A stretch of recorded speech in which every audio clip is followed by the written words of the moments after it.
Hei, saya tidak tahu jauh tentang jauh, tapi saya adalah seorang pecinta alam dan saya suka berada di luar dan saya terutama suka berada di sekitar sungai.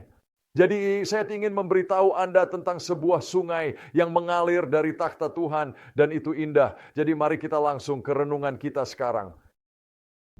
Dalam Yohanes pasal 7, Yesus berkata bahwa barang siapa percaya kepadanya, dari dalam hatinya akan mengalir sungai-sungai air hidup, dan dia maksud Roh Kudus.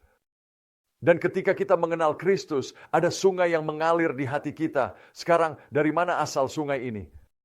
Jadi ada sebuah sungai, menurut Wahyu pasal 22, yang ada di surga, yang indah. Oh, kita bisa minum dari sungai itu. Dan ada beberapa hal saat Anda membaca Wahyu pasal 22 tentang sungai yang Anda temukan. Itu sangat jernih. Itu murni. Itu kemurnian mutlak. Anda minum air sungai Roh Kudus. Anda minum dari kemurnian. Hidup Anda lebih seperti Kristus. Itu sebabnya kita perlu setiap hari berkata, Tuhan, aku membutuhkanmu. Roh Kudus, penuhi aku. Ambil kendaliku. Dia sempurna. Kemurnian di hati kita. Dan kami juga menemukan sesuatu yang lain tentang sungai itu dalam kitab Wahyu, yaitu ada pohon kehidupan di sisi sungai itu. Ya, sekarang ada kehidupan dalam roh Tuhan ketika kita minum dari sungai. Ketika kita pergi ke sungai dan kita berkata, saya membutuhkanmu, saya ingin engkau mengisi saya dengan rohmu, ambil kendali atas hidup saya. Kehidupan muncul. Yesus berkata, dia datang untuk memberikanmu kehidupan lebih berlimpah. Dan dia memberimu kehidupan yang berlimpah, kepenuhan hidup.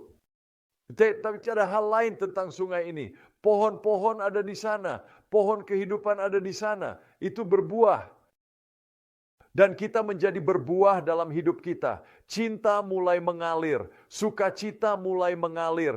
Kedamaian mulai mengalir dari hidup kita. Kesabaran mulai mengalir dari hidup di mana kita telah tidak sabar. Ketika kita minum dari air, kesabaran mulai mengalir dari kita. Pengendalian diri mulai mengalir keluar dari kita. Daripada hanya mengatakan sesuatu secara spontan menjadi marah. Semua hal tidak ada karena apa yang mengalir buah. Ada buah. Ketika kita minum dari air kehidupan, kita akan berbuah tidak hanya dalam karakter Kristus, kita akan menjangkau orang lain untuk Kristus, kita akan membantu orang lain untuk bertumbuh dalam Kristus. Ya, kita menjadi memenangkan orang-orang kepada Kristus. Kita akan membuat murid dari bangsa-bangsa, kita akan berbuah. Jadi ada sungai di dalam dirimu. Asalnya sebenarnya dari surga dan itu mengalir dalam dirimu sekarang. Dan yang perlu kamu lakukan adalah meminumnya saja setiap hari.